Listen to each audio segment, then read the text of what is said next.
Mass of a body. The quantity of matter contained in a body is called its mass.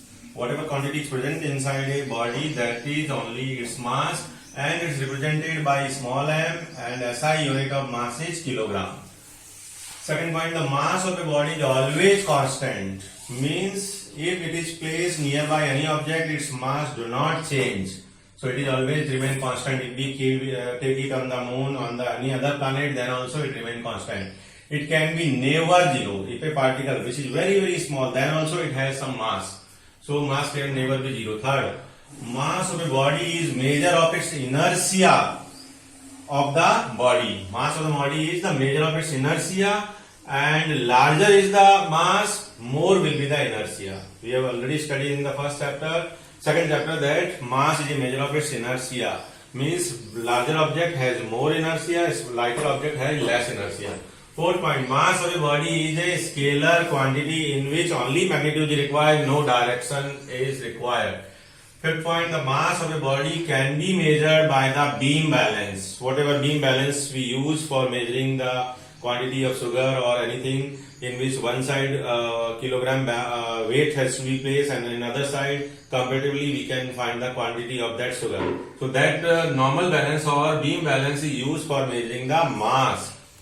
The weight, it is another quantity. The force with which the body is attracted towards the center of earth, that is the force of earth's gravity acting on the body.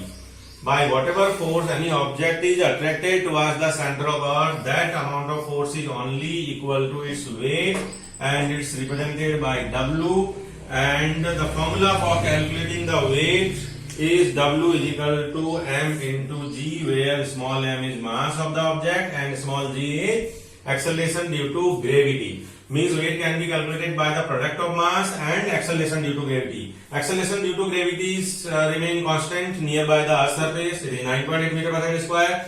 That is why we can say that the weight of the object vary according to its mass. Means big will be the object, big will be the mass. Okay. So W vary directly proportional to m when g is constant on the earth surface.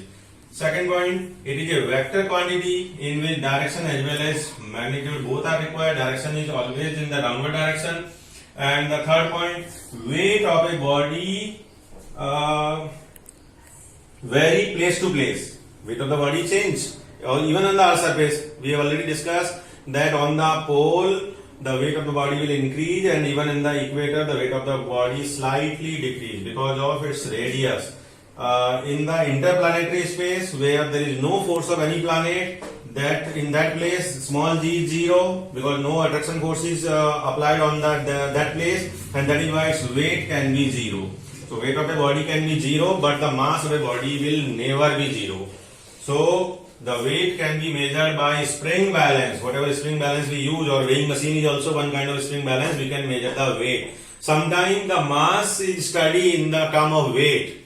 Just like if your weight is 60 kg weight, it means your mass is 60 kilogram.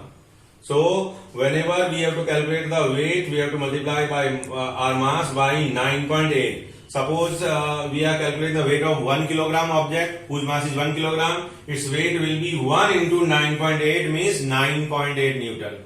So an object whose mass is 1 kilogram, its weight will be 9.8 Newton. The topic is weight of an object on the moon. This can be defined as the weight of an object on the moon is the force with which the object is attracted towards the center of the moon. It is just like the weight of the object on the earth, in which we have defined that the force through which any object is attracted towards the center of earth. So the force through which any object is attracted towards the center of the moon is called its weight on the moon. That is, the gravitational force of moon acting on the object is only called its weight on moon. Now we have already studied that weight of object on earth, it can be measured by m into ge, where m is the mass of object, g is the acceleration due to gravity on the earth. And acceleration due to gravity on the earth we can calculate by separate formula. G is equal to capital G me upon re square, where me is mass of earth, re is the radius of earth. So by multiplying these two we get the weight of the object on earth by this expression. WE is equal to GME upon RE square multiplied by mass of object. Secondly, we can also obtain the weight of the object on the moon. Again by the same formula, small g on moon multiplied by mass. Small g on moon can be capital G mass of moon upon radius of moon square. This is the small g on moon. We can write separate formula for small g on moon. Capital G mass of moon upon radius of moon square. If we place again the formula in the weight, which is mass into acceleration due to gravity on the moon, so this Wm is equal to capital G mm upon Rm square multiplied by m. Now in this equation we got the weight of the object on the moon. When we divide first equation by second equation, then we'll get the ratio of weight of moon on weight of earth. Means second dividing by first, that is why we will get the ratio of weight of moon upon weight of earth. Now in second, the value of weight of moon is G mm upon Rm square multiplied by small m, and division sign I am converting into multiplication, that is why reciprocal of first equation has to be multiplied, means Re square upon Gme into small m. After cancelling the same quantity, capital G is cancelled, small g is cancelled, we get the expression weight of moon divided by weight of earth is equal to mass of moon upon mass of earth multiplied by radius of earth divided by radius of moon whole square. Okay, the reciprocal of radii will become.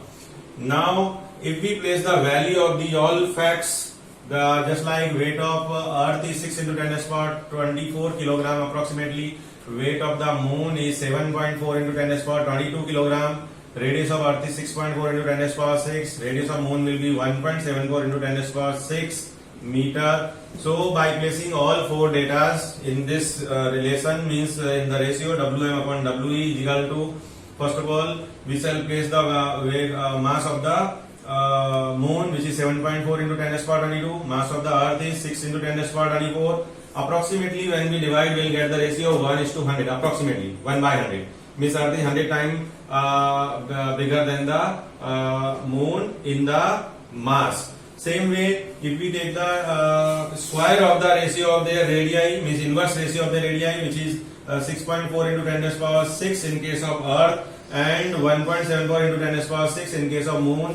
So we will divide the radius of earth divided by radius of moon, and then whole square will be taken. First factor will give you 1.23 into 10 to the power minus 2 as a ratio of mass, and the second factor will give you 3.66 whole square. In this way, when we calculate Wm upon We will be equal to 0.165. In the fraction it will be 1 by 6. So we can conclude that weight of the moon is just 1 by 6 of weight of the any object taken on the earth. This ratio we can understand that the ratio of the mass of moon and mass of earth is 1 by 100, whereas the ratio of the square of the radius of earth and radius of moon will be actually 16 times, because it is approximately 4 times. So 4 square is 16. So 100 divided by 16, it will be approximately 1 by 6. Means we can conclude that weight of any object which is measured on the moon remain only 1 by 6 of the same object weight which is taken on the earth. Means example, if our weight on the earth surface is suppose 60 kg weight or 60 kg force, then on the moon if we measure the weight of the same object by the spring balance, then it remain only 10 kg force, 10 kg weight.